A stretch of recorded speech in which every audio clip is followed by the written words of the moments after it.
बहुत समय पहले हिमालय की एक घाटी में एक छोटा सा गांव था जिसका नाम था चमकती घाटी। इस गांव का नाम इसलिए पड़ा क्योंकि हर पूर्णिमा की रात घाटी के ऊपर रंग बिरंगी रोशनी चमकती थी। गांव के लोग इसे जादू मानते थे और कहते थे कि यह परियों की उपस्थिति का संकेत है। परंतु किसी ने भी उन परियों को देखने का साहस नहीं किया, क्योंकि एक पुरानी मान्यता थी कि जो परी लोक में बिना अनुमति के जाएगा वह वापस नहीं लौटेगा। गांव की एक युवा लड़की अनया हमेशा परियों की कहानियां सुनकर बड़ी हुई थी। वह जिज्ञासु और साहसी थी। उसकी दादी ने उसे बताया था कि परियों का लोक घाटी के बीचों बीच छुपा हुआ है, जहां केवल चुने हुए लोग ही प्रवेश कर सकते हैं। अनया के मन में यह बात घर कर गई और उसने परियों को खोजने का निश्चय कर लिया। एक पूर्णिमा की रात अनया ने अपनी झोली में कुछ रोटियां, एक लैंप और अपनी दादी का दिया हुआ छोटा सा ताबीज लेकर घाटी की ओर प्रस्थान किया। घाटी में पहुंचते ही उसे चारों ओर अजीब सी शांति महसूस हुई। हवा ठंडी थी और पेड़ों के बीच हल्की सरसराहट हो रही थी। अचानक उसे दूर एक हल्की चमक दिखाई दी। उसने देखा कि चमक किसी झरने के पास से आ रही है। जब वह वहां पहुंची तो झरने के नीचे उसे एक बड़ा पत्थर दिखा, जिस पर अजीब अजीब आकृतियां बनी हुई थीं। जैसे ही उसने पत्थर को छुआ, झरने का पानी दो भागों में बढ़ गया और उसके सामने एक सुनहरी सीढ़ी प्रकट हुई। सुनहरी सीढ़ी अनिया को परीलोक की ओर ले जा रही थी। उसने बिना सोचे समझे उस पर कदम रखा। नीचे उतरते ही वह एक अद्भुत दुनिया में पहुंच गई।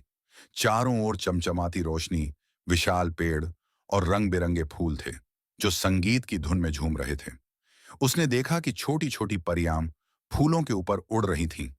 उनकी पंखों की चमक सूर्य की किरणों से भी ज्यादा तेज थी। अनया को देखकर परियां चौंक गईं। उनकी रानी सिल्वरना, जो एक बड़ी और सबसे सुंदर परी थी, अनया के पास आई और बोली, मानव, तुम यहां कैसे पहुंची? यह स्थान मनुष्यों के लिए नहीं है।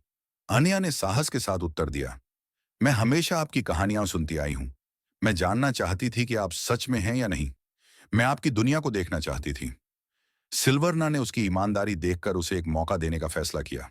उसने कहा, हम तुम्हें यहां रहने देंगे, लेकिन एक शर्त है।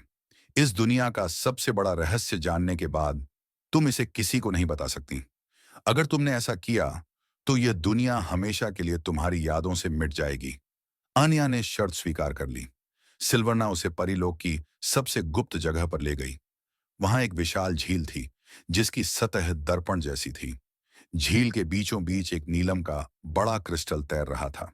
सिल्वरना ने बताया, यह क्रिस्टल हमारी शक्ति का स्रोत है। इसकी ऊर्जा से हमारी दुनिया जीवित रहती है।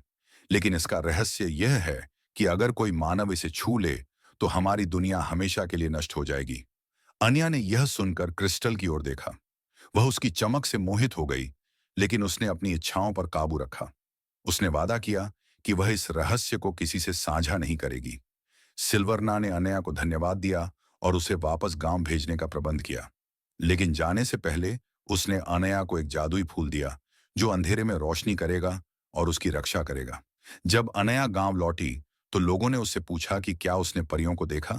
अनया मुस्कुराई और सोचा, कुछ रहस्य ऐसे होते हैं जो हमें अपने दिल में ही रखने चाहिए।